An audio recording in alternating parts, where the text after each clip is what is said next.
Hey guys, one more video before the beta release, which is only a few days away, so I thought I'd take this opportunity now to create a video covering the controls and menus. Timber and Stone is a difficult game, even now, and I don't want you guys losing because you don't understand how to craft or place design zones, so hopefully this video will help with the initial learning curve. And I'll start with the very basics, which is controlling the camera. You can use the mouse wheel to zoom in and out, and next we could pan the camera over the game field by violently hurling the cursor at the edge of the screen. But the most important camera controls are in effect while you're holding down the right mouse button.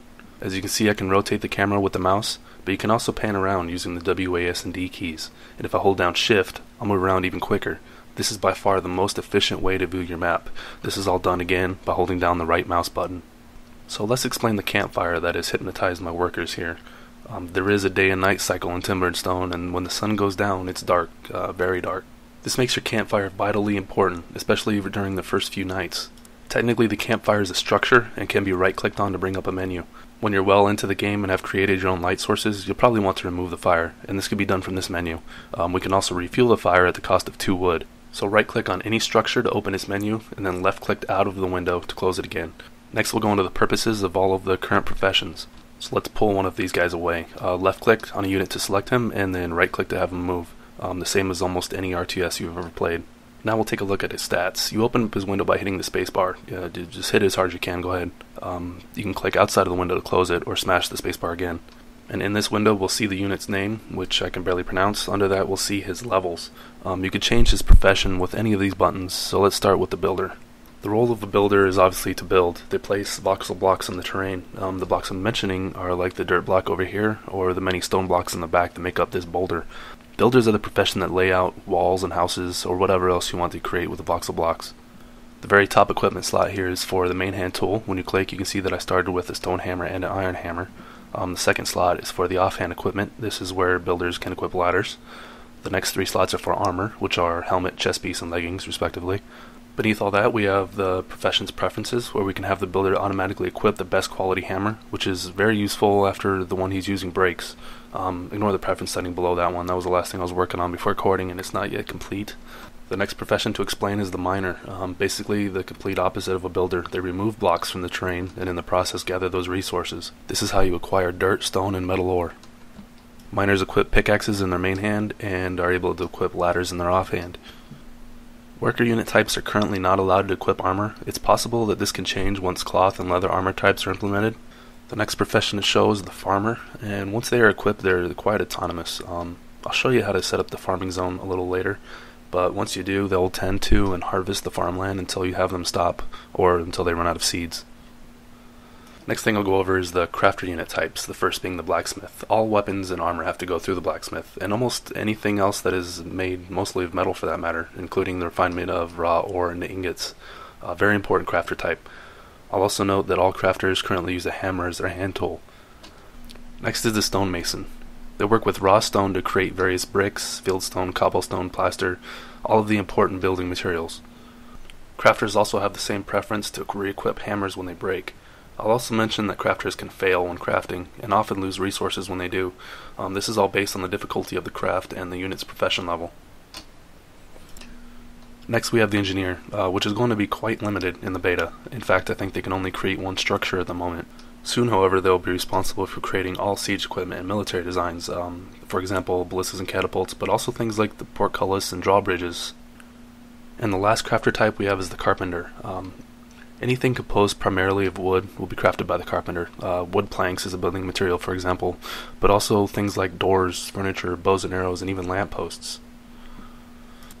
Next we'll take a look at the forager, which is basically a resource gathering type, useful for collecting food before your farms become substantial enough. If you wish for the forager to hunt, he'll need to be equipped with a bow and arrows. You can then choose to display the range of the equipped bow and the preferences, where you can also choose which animals you wish to hunt. I expect for this list to become much more populated as new wild animals get implemented into the game, the first planned being deers and wolves. Next we have the woodchopper, whose sole purpose is to fell trees and collect wood, basically another gathering type. Wood is a very important resource, used as a material in many craftables, but also as a fuel. So important in fact that I included it in the title of the game, as the very first word. Next we'll go into the military unit types, and I'll start with the archer. Basically you equip arrows in the main hand, and the bow in the offhand. And as a military type, they have the ability to equip armor. chainmail to be specific. I was lucky enough to have started the game with a steel chain helmet, but no chest piece nor boots. Fantastical. You also have the ability to display their bow's range, same as with the Forager, and you can have them train. This was something explained in detail in the second video. And the very last unit type is the Infantry. Infantry is a melee combat unit whose strength lies in their ability to wear heavy plate armor. I'll go ahead and equip this guy with a bronze broadsword. There's currently no offhand equipment yet, but that will be populated with shields and such. I didn't start with any plate helmets, which isn't great, but I did start with a steel cuirass, but no boots. Now this is a decently equipped infantry unit. I cannot stress enough the importance of armor.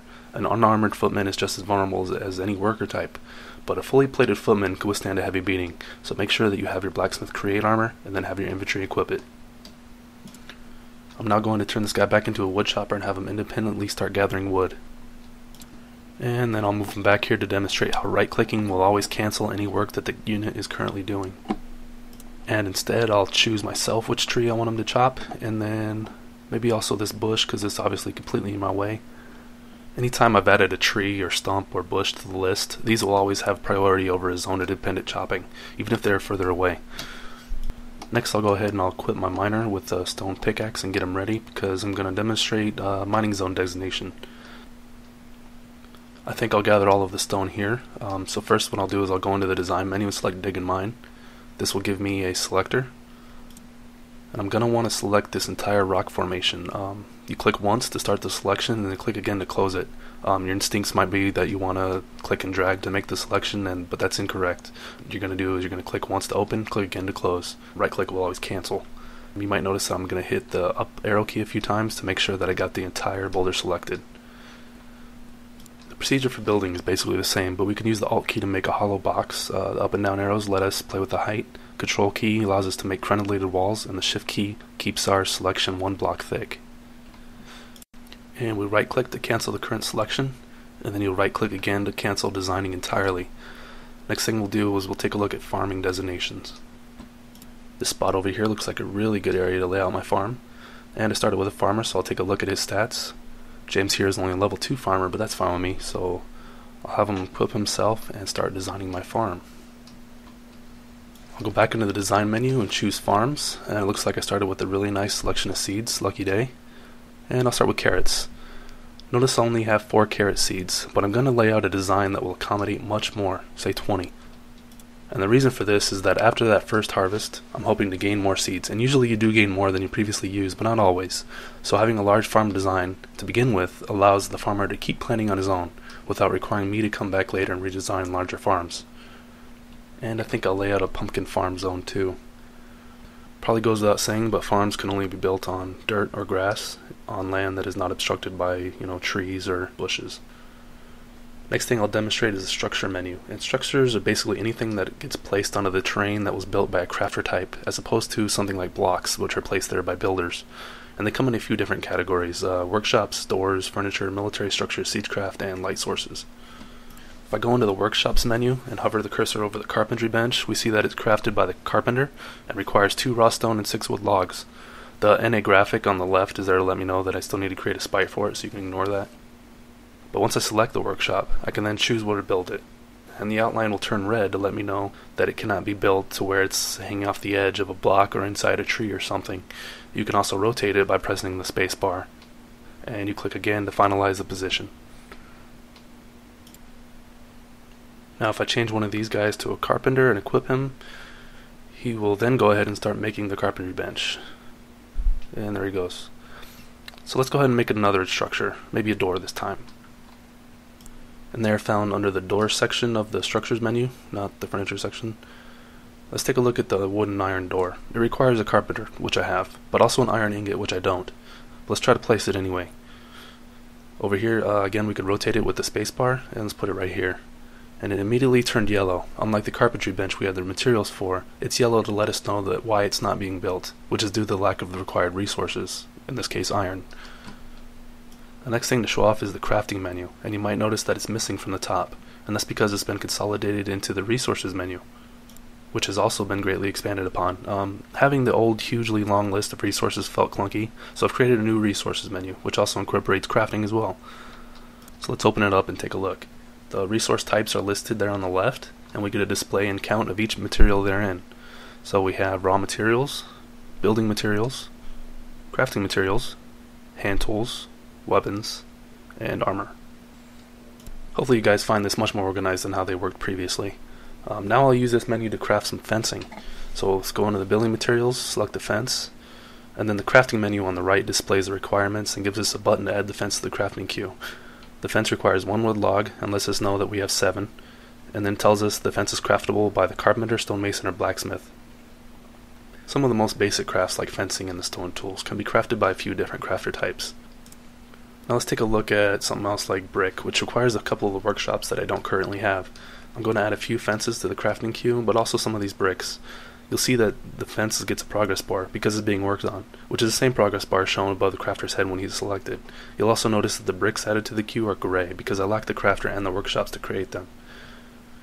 If we select any of the crafts in this queue, we're given the controls to rearrange and even remove them. These controls are pretty self-explanatory. You can move up, move down, and move to the top of the queue. Crafters will always work on the queue from the top to the bottom, so long as you have the required materials. So if there's something you need crafted right away, you can make it a priority by moving it to the top of the queue. It's a good strategy to always keep a few stone tools stored away for when they start to break. But it's also very smart to keep metal ingots in the queue so that your blacksmith can refine them as soon as the ore starts rolling in. This is also a good way to increase the blacksmith's skills at those lower levels. The next slight change you might notice is with the notification box at the lower left of the screen. Some buttons have been added to allow the player to control the size of it. You can use the up and down arrows to add and reduce the amount of lines shown, or you can use left and right arrows to control the width. But the more important feature is that each of these lines can be clicked on and will spring the camera to the unit that produced the notification. This is a very quick way to find units that you might have lost view of. You might also notice that it mentions urgent notifications, which haven't popped up yet, and that's because I've been very lucky in that my miner hasn't broken any stone pickaxes yet. He's almost leveled the entire boulder without any of his tools breaking. But that's one example of urgent notification. Another is when enemies are spotted, or when you accept migrants. And it looks like my luck is never ending because my miner just found gold ore, extremely rare, and one of the most valuable materials in the game. And here's our first urgent notification. It's in red to grab the player's attention, but it will also stick to the bottom of the window, and several of these types of notifications can even pile up. I'll go ahead and re-equip that miner because it looks like it didn't tell him to auto re-equip. And if you'll notice, the regular notifications are popping up on top of the one that is urgent, and will continue to do so until the player acknowledges it, which is done by right-clicking on it. This clears it as urgent and adds it as a regular notification, which can then be ignored. The last feature to show off is what I like to call unit tabbing. Let's move the camera away from my units, and if I hit the tilde key, I can start tabbing through them, which snaps the camera to their position and selects them. This is a very good way to quickly check if they are all equipped, or to check if they are working, or if they're somehow stuck. It's generally just a good way to keep an eye on your units. And would you look at this? This is what I get for bragging about my luck. The miner has broken yet another pickaxe and I've run out. So I'll take that as my cue to end the video here. I'd like to thank you all for watching, and to those of you who get to play the beta, I really hope that you enjoy what I've created so far. Thanks again, I'll see you guys next time.